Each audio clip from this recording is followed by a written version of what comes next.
Krimi shqiptar vijon të jetë ndër më të rrezikshmit në Itali dhe jo vetëm.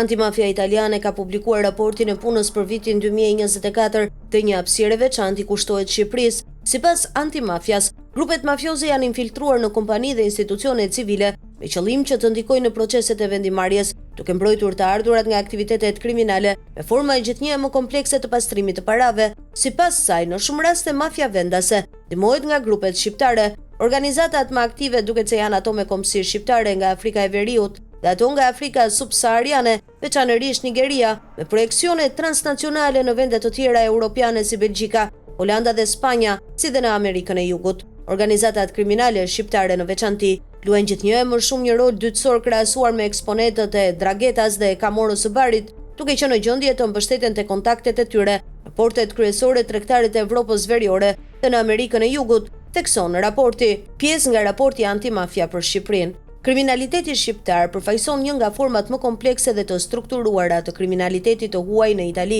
Grupet kriminale shqiptare të pranishme në mënyrë të gjerë në gjithë territorin kombëtar operojnë me qasje të ndryshme organizative dhe operative.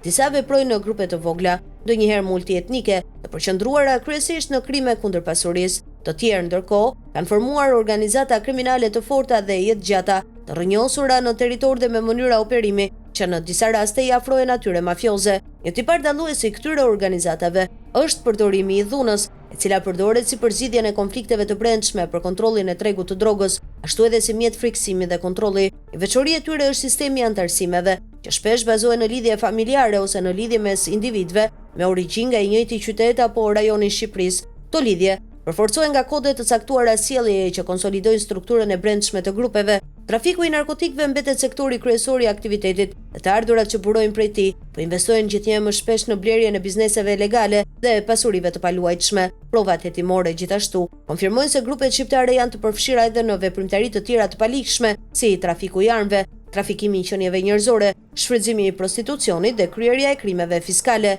Një hetim i fundit i policisë së shtetit, i përfunduar më 7 dhjetor me arrestimin e 2 shtetasve me origjinë shqiptare, ka treguar gjithashtu se kriminaliteti shqiptar është shumë aktiv edhe në sektor të avancuar si tregtia online. Në trafikun e drogës, këto grupe etnike bashkëpunojnë ndonjëherë me organizata të tjera kriminale të huaja dhe dallohen për besueshmërinë dhe rolin e tyre tashmë të konsoliduar në nivel ndërkombëtar. Ato janë të afta të menaxhojnë transportin e ngarkesave të mëdha të drogës dhe të komunikojnë drejt për drejt me kartelet e Amerikës Latine për importimin e sasisë së konsiderueshme të kokainës, të destinuar për furnizimin e celulave shqiptare që veprojnë në tregjet kryesore italiane. Aftësia për të operuar në shkallë globale, për të ofruar drogë me çmime konkurruese, u ka mundsuar këtyre grupeve të krijojnë marrëdhënie të forta me organizatat kriminale italiane, përfshirë edhe ato me karakter mafioz. Shumë operacione antidrogë të kryera në rajone të ndryshme të Italisë kanë zbuluar sinergji të vërteta operative mes krimit të organizuar shqiptar dhe ativendas, të favorizuara nga një linje e qëndrueshme lidhëse mes brigjeve shqiptare dhe atyre pulieze.